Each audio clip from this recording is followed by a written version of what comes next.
বুঝছেন নি? এই শীতে ইসের হইর কেমন ঠান্ডাতে মাছ তো ধরতে হইব, কারণ বাড়িতে কেউ নাই। হানি কমিয়েছি, এত বেশি ঠান্ডা লাগে থাকবি, কারণ লাগে এটা ওইটা বুঝতে মেশিন টেশিন নিয়ে বুঝতে লাগেও লাগিয়া এত রকম লাগে থাকবি মাছ ধরবি। নামলে আমায় আর লাই দিলে যে মাছ ধরে নামছি মাছগুলো নিজে নিজে উঠিছে।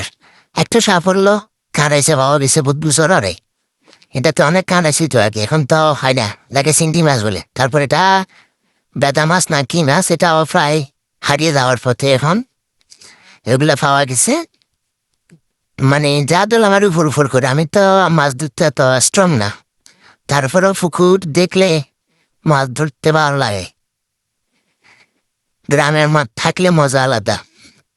তো যা মাঠে ধরলাম, মাছ খাইছি, মার্শাল্লাহ আলহামদুলিল্লাহ। যা বহুত কষ্ট নষ্ট করে মেসি গেঁদেছি, হন দেখায় মাছ ধরেছে, তার মাছ ধরার টেস্ট এত এক সময় যে লেটলাবে থাকতে তো হাতায় মাথায় এত তার তো ঢুকাই মাছ ধরলে তো আরে, কিন্তু হয়তো বাইরে আসছিলাম মিললে হারি না। আচ্ছা তো যা আছি আপনারও দেখাতেন, আল্লাহ হাফেজ।